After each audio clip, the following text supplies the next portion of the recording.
Hi everyone, welcome back to the channel. In this video, I'm going to be talking about rye whiskey. So whiskey is a more broader category of a certain type of alcohol that has subcategories that include rye, bourbon, scotch, Irish whiskey, and the list goes on. But today, I'm just going to be focusing on rye. So rye whiskey originated in the US in the late 1700s and early 1800s, primarily in the states of Pennsylvania and Maryland, and that was predominantly due to its abundance of rye grain, which was similar to a lot of areas in Northern Europe. So Europeans were already distilling rye grain into alcohol. So when they settled in the US, that's how they were able to create rye whiskey. So the way that American rye whiskey is made is that it has to have at least 51% of rye in its mash bill. It can include other ingredients such as corn, malted barley, wheat, but the rye content has to be at least 51% in order for it to legally classify as a rye in the US. These are my two favorite ryes to work with here. This is Rittenhouse and this one is Sazerac. So the Rittenhouse is a little bit more higher proof. It sits at about 50% ABV. It's got a lot more peppery kind of spices. Yeah, you got a really good spice from the rye in this one. It's a little bit sweet as well. The Sazerac, you don't get as much spice.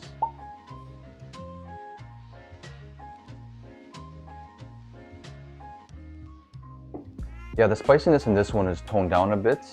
This one even sits a little bit lower. This one's at about 45% ABV. So even though rye whiskey originated in the US before bourbon, bourbon is actually now more popular in the US over rye. Rye whiskey actually happens to be more popular in Canada. And this leads me to a Canadian rye whiskey here. So this is Lot 40, made here in Toronto. This is a really good rye to use. So the differences between bourbon and rye, bourbon has to have at least 51% of corn in its mash bill versus rye that has to have at least 51% of rye in its mash bill. Canadian rye doesn't have to have 51% of either. So it doesn't need to have 51% of rye. So Canadian rye is typically a lot more smoother because it has more corn in its mash bill to give it a little bit more sweetness. So even though Lot 40 is a Canadian rye whiskey, it's built more like an American rye whiskey because you really pick up on those peppery notes in the rye. Yeah, this is a really good rye. It's not as sweet as something like, say, a Crown Royal. It's a lot more similar to a Rittenhouse. It's actually a little bit more spicier than the Sazerac, I'd say. So it's kind of in between. So this is built a little bit more like an American whiskey style. So the first cocktail that I'm going to do is the whiskey sour. So nowadays it's more common to make this cocktail with bourbon as opposed to rye, but it first originated using rye. So the modern version of this cocktail was created in 1862, and it first appeared in print in Jerry Thomas's Bartender's Guide. And why I say modern version is because it included the addition of egg white. So a version of this cocktail actually originated 100 years earlier without using egg white. It was similar to these other early Caribbean drinks, just like grog, where it was invented by sailors to combat scurvy. So we're going to start off with 2 ounces of rye.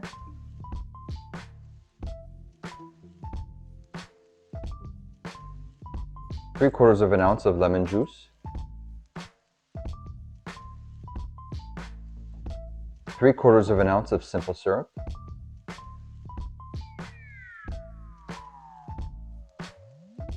And 3/4 of an ounce of Aqaufaba.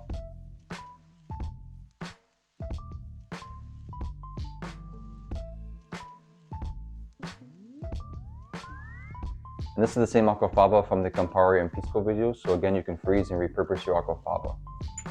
And we'll give this a dry shake for about 5 seconds.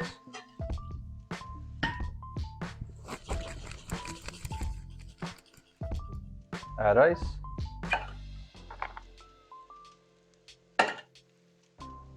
And shake for 12 to 15 seconds.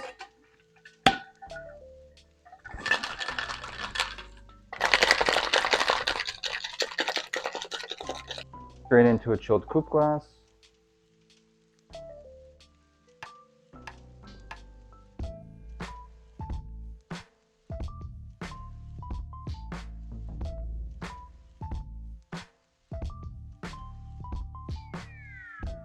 Beautifully garnished with Angostura bitters.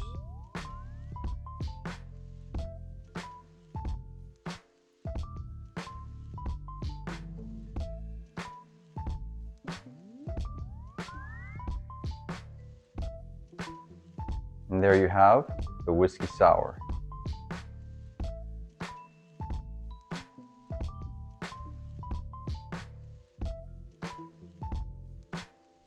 Cheers.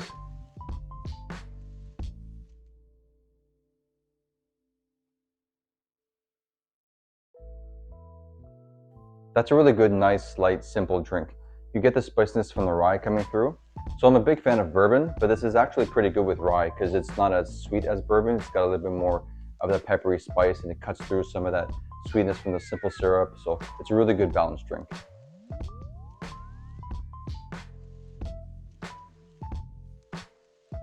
So the next cocktail that I'm going to do is the Ward 8. So this cocktail was invented in 1898 by Tom Hushen at the Lockerbie Cafe in Boston. And it was created to celebrate the election win of political boss Tom Lamancey in the state legislature to represent Boston's 8th ward. So for this one, we're going to take out the Aqaufaba and the simple syrup.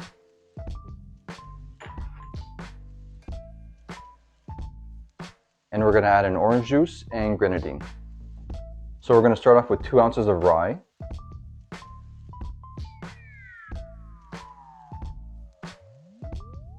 half an ounce of lemon juice,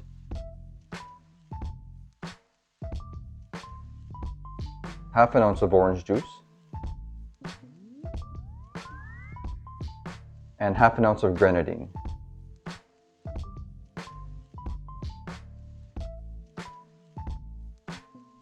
Add ice.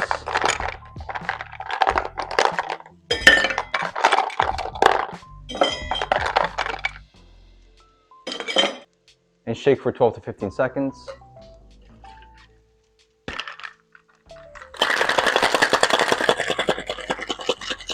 Double strain into a footed rocks glass.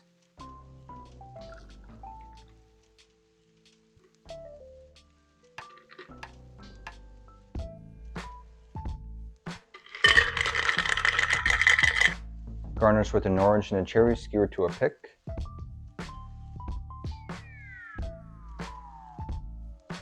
And there you have the Ward 8.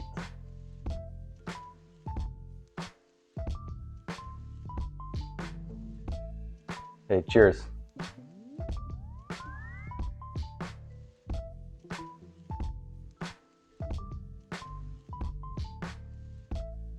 That's really good. Up front, you get the spiciness from the rye, and it turns into this blend between the orange juice and the grenadine, giving this sweetness. And also you get the acidity from the lemon juice just cutting through all of it. So you don't have to serve this in a footed rocks glass. You can serve this in an old-fashioned glass or a Nick and Nora glass or a coupe. This is a footed rocks glass from Libby. It's really hard to find. I bought a pack of 12 from Vancouver and it was really expensive to ship. I have a really expensive hobby, I know, but that's why I'm simplifying things for you guys.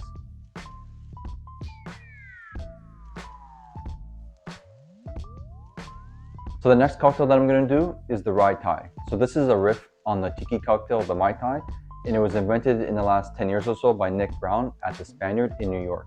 So for this one, we're going to sub out the orange juice and the grenadine and bring in Orgeat and pineapple juice. So this is the same pineapple juice from the pineapple video. So freshly juiced pineapple juice will only last about 3 days. So before it goes bad, you can store it in the freezer and defrost it whenever you need it, and it's going to be just as good. So we're going to start off with 2 ounces of rye,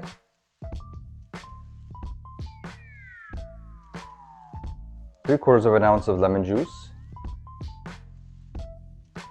3/4 of an ounce of Orgeat,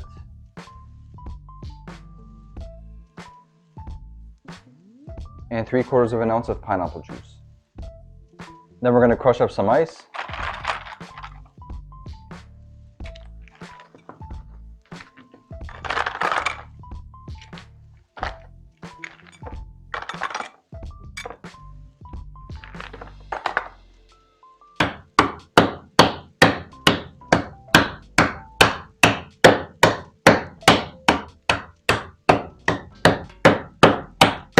Then we're going to add a scoop of crushed ice into the shaker.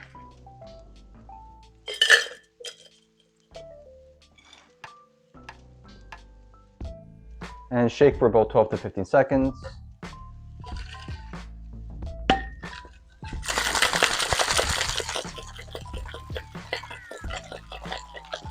So I'm going to show you how I like to build my tiki cocktails, and Smuggler's Cove follows the same instructions. So I like to fill the glass with crushed ice to about 3/4 of the way up.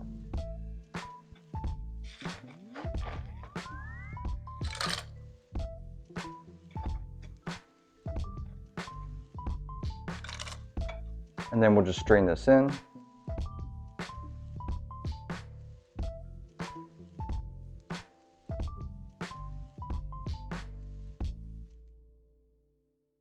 Top off with some more crushed ice.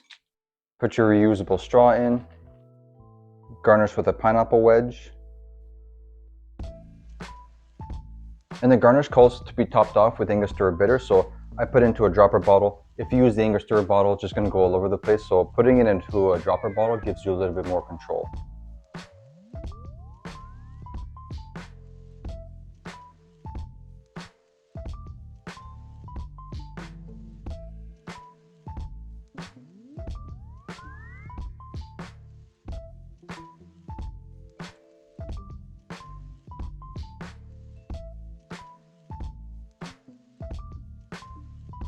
And there you have the Rye Tai.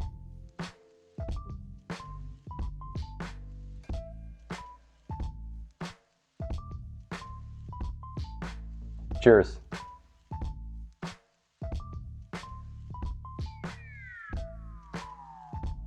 That's a fun tiki cocktail with rye whiskey. It's very similar to a whiskey sour. You got a little bit of this nuttiness coming from the Orgeat and a little bit of the pineapple juice coming through. And as you drink the cocktail, the Angostura bitters will slowly come down and the flavor of the cocktail will slightly change and developing into this more of a bitter profile from the Angostura bitters.